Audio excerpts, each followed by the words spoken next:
मीरपुर नाम के शहर में तेजस अपनी पत्नी नीरू के साथ रहता था। पति पत्नी दोनों ही नौकरी करते थे।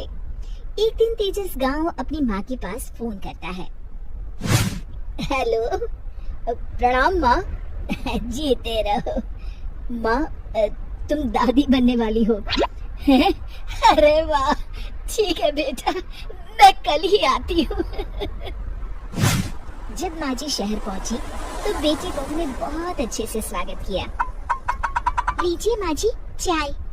अरे गर्मा गर्म पकोड़े ले आओ माँ के लिए। नीरू रसोई में गई और 2 मिनट में ही पकोड़े ले आई। जी ये लीजिए। बहू जादू से बनाए हैं क्या? अभी तो रसोई में गई थी। यम्मी।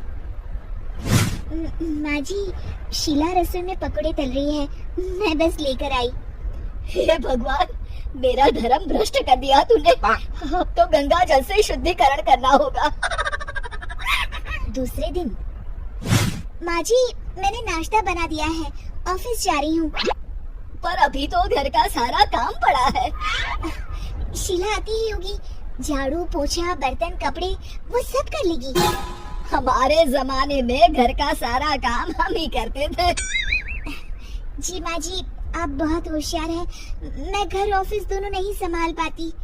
तो जरूरत क्या है घर से बाहर जाकर चाकरी करने की? वैसे भी घर का काम खुद करने से घर में बरकत आती है, समझी? पर माँ जी, पर वर कुछ नहीं, इस महीने की पगार मिले फिर ऑफिस बंद है। हाँ। रात को नीरू तेजस से कहती है, सुनिए जी, माँ जी बोल रही थी कि मैं नौकरी छोड़ दूं। वैसे ठीक ही तो है, अभी तुम्हें आराम की जरूरत है। फिर भी आराम कहाँ, शीला को छुड़ाने के लिए बोल रही थी। तो अब 24 घंटे में इतना काम तो कर ही सकती हो। पर जॉब पसंद है मुझे, घर पर मन नहीं लगेगा। अगले दिन जब दोनों ऑफिस के लिए निकल रहे थे, मेरी तो कोई कीमत ही नहीं है इस घर में। माँ जी, आजकल महंगाई बहुत है, रहन सहन भी बदल गया है, दोनों नौकरी करते हैं तभी ठीक रहता है।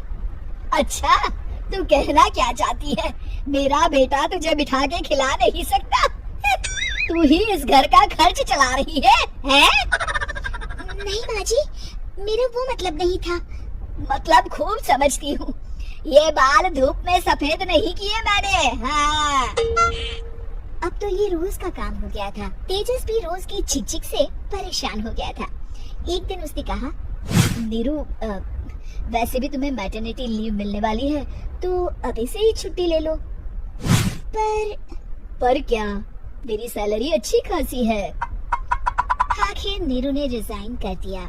जब बच्चा हुआ तो घर में सब बहुत खुश हुए। कुछ दिनों बाद तेजस फाइल देख रहा था। क्या हुआ तेजस, कुछ परेशान लग रहे हो?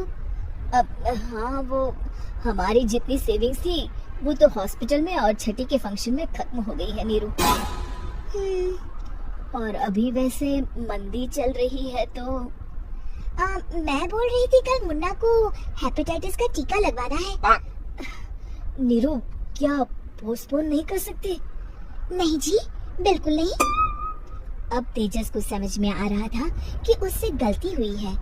पैसों की कमी का असर घर के माहौल पर भी पड़ रहा था। अगले दिन, बेटा मेरा चश्मा और ये दवाइयाँ ले आना, पर्चा देते हुए माँ जी ने कहा।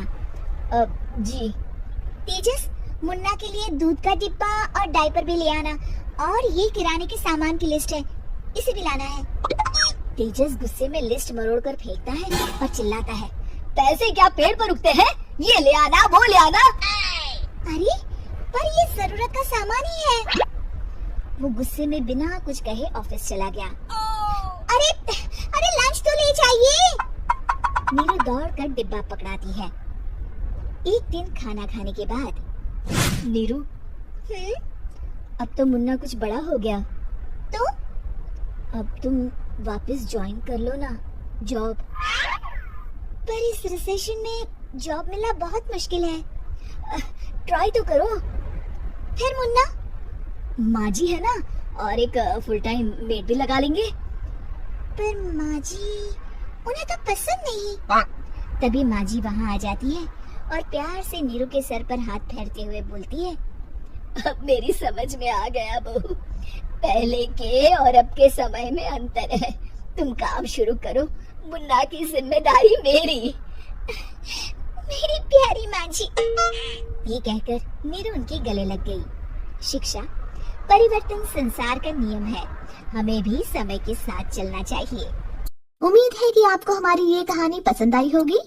कृपया हमारे चैनल को सब्सक्राइब करें और सभी अपडेट्स के लिए बेल आइकन जरूर क्लिक करें। और हाँ, वीडियो लाइक और शेयर करना मत भूलिएगा। Bye bye.